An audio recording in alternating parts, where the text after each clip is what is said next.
Students, हम MSc final botany में biotechnology का पेपर पढ़ रहे हैं और रिकॉम्बिनेंट डीएनए टेक्नोलॉजी को स्टडी कर रहे हैं, जिसमें हमने वेक्टर्स को पढ़ लिया था।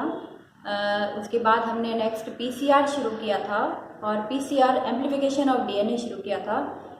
पहले डीएनए को प्रिपेयर कैसे करते हैं, मैसेंजर आरएनए से कैसे बनाते हैं, जीन क्लोनिंग में कैसे काम में लेते हैं। देन हमने नेक्स्ट टर्न पे आपको पढ़ाया था कि एम्प्लीफिकेशन ऑफ डीएनए जो है वो किस तरीके से किया जाता है। तो एक तो जीन क्लोनिंग से हम कर सकते हैं और एक हम पीसीआर से कर सकते हैं। तो नेक्स्ट टर्न पे हमने पीसीआर, पिछले टर्न पे हमने पीसीआर को स्टडी किया था और पीसीआर के हमने टाइप्स भी आपको बता दिए थे। आज हम इसके ले रहे हैं यूजेस क्या हैं, इसके एप्लीकेशंस क्या हैं, क्यों हम पीसीआर को करते हैं। थोड़ा सा पीसीआर का हम बता दें कि जो डीएनए, जो डिज़ायर्ड डीएनए है, उसकी एक कॉपी से हम कई सारी कॉपीज बना सकते हैं एक जीन मशीन के अंदर डाल के। मशीन क्या थी वो, सिंपल सी, कि जिसके अंदर हमने सारा मटेरियल जो है वो एक साथ डाल दिया है। ओलिगोन्यूक्लियोटाइड्स हैं सारे, टैग पॉलीमरेज है, थर्मल उसकी जो हीटिंग और कूलिंग का जो सिस्टम है ऑटोमेटिक है, जो अल्टरनेट हीटिंग और कूलिंग का सिस्टम है। एक ट्यूब में सारी चीज़ें डालकर और उसको थर्मल सिलेंडर में डाल देते हैं और उससे थोड़े ही समय में 3 से 3.5 मिनट में कॉपी डबल हो जाती है। एक कॉपी 1 से 2 बन जाती हैं, अगली साइकिल में 2 से 4 हो जाती हैं, फिर उसकी अगली साइकिल में 4 से 8 हो जाती हैं। इस तरीके से कुछ घंटों में ही हम उसकी मिलियंस कॉपीज जो है वो तैयार कर सकते हैं, यानी हम एम्प्लीफाई उसको कर सकते हैं। तो आज हम ले रहे हैं इसके एप्लीकेशंस क्या हैं, क्यों हम इसका जीन एम्प्लीफिकेशन करते हैं। ठीक है, तो सबसे पहली बात तो ये है कि जो पीसीआर है वो स्पेसिफिक है, एक्यूरेट है, जो क्योंकि हम मशीन में इसको करते हैं और ऑटोमेटिक सिस्टम से होती है। हमने इसमें कोई इनविट्रो तरीका जो कहना चाहिए कि बैक्टीरियल कॉलोनी और ये सब हम नहीं कर रहे हैं, उसमें कंटामिनेशन का भी कोई सवाल नहीं है, इसलिए मोर स्पेसिफिक है एंड एक्यूरेट है। तो सबसे पहली बात, ये एक स्पेसिफिक है एंड एक्यूरेट है। ठीक है, दूसरी बात जो है कि इसका जो फाइनल प्रोडक्ट है वो प्योर है। फाइनल प्रोडक्ट कैसा है, प्योर है एंड आइडेंटिकल है, क्योंकि हम एक से ही बहुत सारी कॉपीज बनाना चाहते हैं। जब हम एक से बहुत सारी कॉपीज बनाना चाहते हैं, इसका मतलब क्या है कि हमें उसको आइडेंटिकल भी, एक की ही बहुत सारी कॉपीज कैसे होनी चाहिए, आइडेंटिकल होनी चाहिए। दूसरी बात, अब हम इसके यूजेस किस तरीके से हम इसको यूज में ले सकते हैं। तो सबसे इंपॉर्टेंट बात यह है कि हम इसको क्लिनिकल डायग्नोसिस के लिए ले सकते हैं। क्लिनिकल डायग्नोसिस इसके लिए, जेनेटिक डिजीज के लिए, पैथोजेनिक डिजीजेस के लिए, यदि किसी चीज को डिजीज कॉज करने वाला जो जीन है, यदि उसका पता लग जाए, उसको एम्प्लीफाई करके हम उसके जेनेटिक कोड को निकाल लें या एम्प्लीफाई कर लें। एक जीन हमें पता है, उसका यदि हमें आइडिया नहीं लग रहा है तो हम उसको एम्प्लीफाई करें, उसको जेनेटिक डिजीज के अंदर डायग्नोसिस में काम में लेते हैं और उसकी रेमेडी भी हम उससे कर सकते हैं। नेक्स्ट आता है इसमें कि जो हमने सबसे पहली बात कही थी, पहला तो है जीन मैनिपुलेशन। जीन मैनिपुलेशन क्या, जीन मैनिपुलेशन, क्योंकि हमें जो खराब जीन है उसको अच्छे जीन से रिप्लेस करना है, अच्छे जीन को वहां पर लगाना है। तो अच्छा जीन हम कैसे पता लगाएं, एक कॉपी उसकी लें और उसको हम एक ही चीज में, तो हमें जोड़ना नहीं कि हमने एक जीन निकाला और उसमें दूसरे में डाल दिया, ऐसा नहीं है। एक जीन की हम बहुत सारी कॉपीज बनाएं, जो अच्छा जीन है, डिजायर्ड जीन है, उसकी कॉपीज बनाएं और उनको हम फिर अलग अलग उसके अंदर, होस्ट के अंदर डालें, वेक्टर के अंदर जोड़ें और उसको रिकॉम्बिनेंट बनाएं। तो क्योंकि हमें उसकी ज़्यादा कॉपीज चाहिए, इसलिए हम एम्प्लीफिकेशन इसका कर सकते हैं। वहाँ हम एम्प्लीफिकेशन बैक्टीरियल कॉलोनी में उसका क्लोन बना के करते हैं, जीन क्लोनिंग जिसे कहते हैं, उसको भी अभी हम आगे इसके अंतर बताएंगे आपको। लेकिन यहाँ हम पीसीआर में डाल के केवल एक सिंगल जीन की बहुत सारी कॉपीज बना सकते हैं। तो पहली बात तो जीन मैनिपुलेशन में, दूसरा क्लिनिकल डायग्नोसिस में, तीसरा इंपॉर्टेंट बात जो है कि इसको पीसीआर को बेबी के सेक्स डिटेक्शन के लिए भी हम यूज कर सकते हैं। इवन 8 to 16 सेल स्टेज में जो है वो बच्चे का सेक्स पता लग सकता है। तो for detection of baby even at 8 to 16 cell stage, इतनी ही स्टेज पर हमें इसका बेबी का सेक्स पता लग सकता है। चौथा है इन क्रिमिनल, जितने भी क्रिमिनल्स हैं उनके हम देखते हैं कि उनकी जो रैपिस्ट होते हैं या जिनकी पेरेंट का, अभी हम डीएनए फिंगरप्रिंटिंग भी पढ़ेंगे, तो डीएनए फिंगरप्रिंटिंग में भी पहले हमें इसकी पीसीआर करनी होती है। एक जो मिनी सैटेलाइट है उसका जो पर्टिकुलर, उसको हम पहले उसको अलग कर लेते हैं और उसकी पहले हम क्या बना लेते हैं, उसकी कॉपीज बना लेते हैं और फिर उसको हम क्या करते हैं कि उसके दूसरे हाइब्रिडाइजेशन प्रोब से उसको उसे प्रोब से उसको हाइब्रिडाइज करते हैं। तो वहाँ हम क्या करते हैं, इसको क्रिमिनल फॉरेंसिक लैब्स में इसको यूज कर सकते हैं, इसको फॉरेंसिक लैब के अंदर इनको पीसीआर को, क्योंकि हमें एक सिंगल डीएनए चाहिए, सिंगल कॉपी से हम उसको पहले कॉपी हमें बनानी ही पड़ेगी। नेक्स्ट जो है वो इनवर्स पीसीआर, जो हमने पीसीआर के जो आपको टाइप्स बताए थे, इनवर्स पीसीआर को क्रोमोसोमल वॉकिंग की स्टडी करने के लिए काम में लिया जाए। क्रोमोसोमल वॉकिंग इसके द्वारा हो सकती है और इसको क्यों यूज करते हैं क्रोमोसोम वॉकिंग को, कि जीन जो क्रोमोसोम पर जो जीन्स लगे हुए हैं उनको एक करेक्ट ऑर्डर में अरेंज करने के लिए। तो इसका मतलब क्या है, to detect the correct order of genes in chromosome. ठीक है, इसके अंदर भी हम इनवर्स पीसीआर को यूज कर सकते हैं। नेक्स्ट जो आजकल हम देख रहे हैं आरटीपीसीआर, हम शब्द सुन रहे हैं, आरटीपीसीआर क्या है, reverse transcription followed by PCR, जो हम कोविड-19 के दौर में अभी हम सुन रहे हैं, इसका जो टेस्ट है वो भी हम आरटीपीसीआर के, हमें एक टेक्निक है उसके थ्रू हम कर सकते हैं। तो एक सिंगल जो आरएनए की कॉपी है, सिंगल आरएनए स्ट्रैंड है, उसकी हम बहुत सारी कॉपीज इसके द्वारा तैयार कर सकते हैं। मैनी कॉपीज ऑफ आरएनए इसके द्वारा पीसीआर के थ्रू हम कर सकते हैं, ठीक है, प्राप्त कर सकते हैं। तो ये हमारे इसके यूजेज आ जाते हैं। सबसे इंपॉर्टेंट बात क्या है, यहाँ इसका मैसेंजर आरएनए होता है इसके अंदर एक्चुअली, तो मैसेंजर आरएनए की बहुत सारी कॉपीज हम तैयार कर सकते हैं। सबसे अच्छी बात क्या है कि रैपिड एम्प्लीफिकेशन का एक ये तरीका है। तो ये छठा हो गया और सातवां इसका यूज हो गया, इसके द्वारा हम रैपिड एम्प्लीफिकेशन कर सकते हैं। अब एम्प्लीफिकेशन दो तरीके से कर सकते हैं, जीन क्लोनिंग और पीसीआर, दोनों तरह से कर सकते हैं। लेकिन जीन क्लोनिंग में हमें क्या होता है कि एक सिंगल डीएनए हमने प्रिपेयर जो किया है उसको हम उसके अंदर वेक्टर के अंदर जोड़ते हैं, फिर वेक्टर के अंदर जोड़ के हम उसको बैक्टीरियल सेल में डालते हैं, यानी रिकॉम्बिनेंट डीएनए को हम कहाँ डालते हैं, बैक्टीरियल सेल में डालते हैं और बैक्टीरियल सेल की हम क्या करते हैं, कल्चर करते हैं, उसकी कॉलोनी बनाते हैं। तो इस तरीके से वहाँ जीन एम्प्लीफिकेशन हम इन विट्रो करते हैं, ठीक है, तो सॉरी इन विवो करते हैं। हमने कंस्ट्रक्ट तो उसको डीएनए को इन विट्रो भी कर सकते हैं, लेकिन जो उसका एम्प्लीफिकेशन है वो इन विवो करते हैं। यहाँ हम रैपिड एम्प्लीफिकेशन किसके द्वारा कर सकते हैं, मशीन के अंदर डाल के कर सकते हैं। तो पीसीआर के ये यूजेस हम पढ़ते हैं।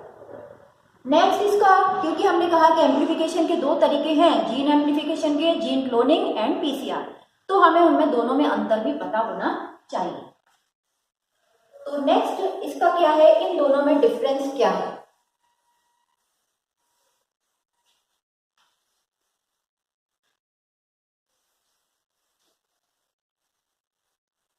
पीसीआर और इसमें जीन क्लोनिंग। तो देखिए ये जीन क्लोनिंग और यहां हो गया पीसीआर। जीन क्लोनिंग भी एक स्पेसिफिक टेक्निक है जो कि नॉर्मली नहीं की जाती है, एम्प्लीफिकेशन के लिए की जाती है।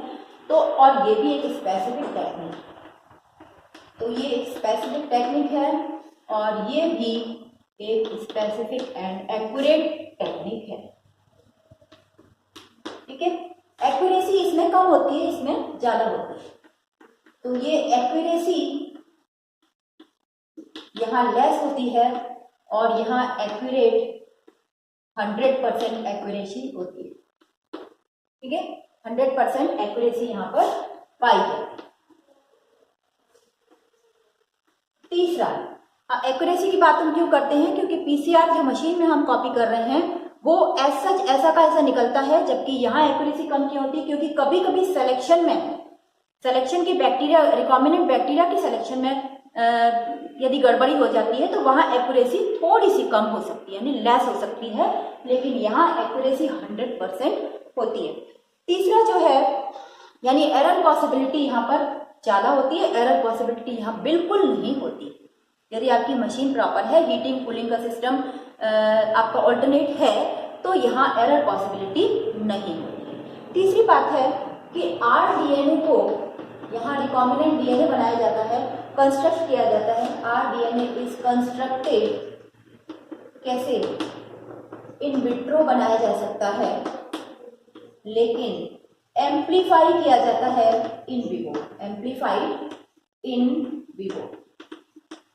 नेचुरल तरीके से इसको एम्प्लीफाई किया जाता है, जैसा कि हमने कहा कि बैक्टीरियल कॉलोन, बैक्टीरिया के अंदर इसको डालकर और बैक्टीरिया को कल्चर करके नॉर्मल तरीके से हम इसको इन विवो जो है वो एम्प्लीफाई करते हैं। लेकिन यहाँ पर आरडीएनए बनाने की जरूरत नहीं है, जो डीएनए हमें चाहिए वो हमारा rDNA, there is no need to construct rDNA. यहाँ क्या है, यहाँ हम एम्प्लीफाई कर सकते हैं सीधे सीधे इसके द्वारा, amplified in vitro. In vitro ही कर रहे हैं हम मशीन के अंदर। इन विट्रो मतलब हमने उसको कोई नेचुरल तरीका नहीं दिया है। इन विवो जब होता है वो नेचुरल तरीका होता है, इन विट्रो ही हम इसको कंस्ट्रक्ट कर रहे हैं। यहाँ क्या क्या चाहिए और यहाँ क्या क्या चाहिए, आपको याद दिला दें। यहाँ क्या चाहिए हमें, जीन को काटने के लिए, डिजायर्ड डीएनए को काटने के लिए पहले restriction enzyme, then DNA ligase, उसको जोड़ते हैं। वेक्टर चाहिए, वेक्टर में जोड़ने के लिए, देन बैक्टीरियल सेल चाहिए, बैक्टीरियल सेल यानी होस्ट भी चाहिए। और यहाँ क्या क्या चाहिए, यहाँ क्या चाहिए, केवल और केवल टैग पॉलीमरेज, जो कि हमारे इसको पॉलीमराइज करेगा, पॉलीमराइजेशन होगा। देन ऑलिगोन्यूक्लियोटाइड, क्योंकि ये सारा का सारा कैसा है, सिंथेटिक है, ऑलिगोन्यूक्लियोटाइड्स। और क्या चाहिए, मशीन चाहिए हमें, पीसीआर मशीन।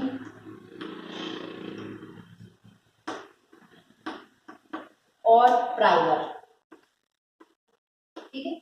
यहाँ हमें क्या चाहिए, ये सारी चीजें चाहिए। तो रिक्वायरमेंट्स भी हमारे अलग अलग हो जाते हैं। नेक्स्ट जो इसका अंतर है वो यहाँ पर जीन क्लोनिंग के लिए हमें जो डिजायर्ड डीएनए है उसको एम्प्लीफाई करते हैं, उसकी हमें थोड़े ज़्यादा डीएनए की ज़रूरत पड़ती है। तो ये जो डीएनए का जो अमाउंट है माइक्रोग्राम्स में हम यूज़ कर सकते हैं। Microgram of DNA is required for amplification. और यहाँ हम केवल नैनोग्राम से काम चल सकता है।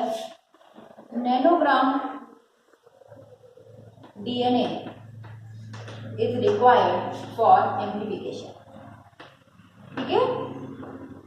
यानी यहाँ बहुत कम मात्रा चाहिए, क्योंकि पीसीआर में बहुत थोड़ी सी मात्रा से ही एम्प्लीफिकेशन हो जाता है, और यहाँ थोड़ी सी ज़्यादा चाहिए। यहाँ भी ज़्यादा नहीं चाहिए, माइक्रोग्राम भी कम है, लेकिन माइक्रोग्राम की अपेक्षा नैनोग्राम और कम है। तो यहाँ हमें एम्प्लीफिकेशन के लिए बहुत ही कम मात्रा चाहिए, किसकी, डिजायर्ड डीएनए। नेक्स्ट जो छठा पॉइंट है इसका,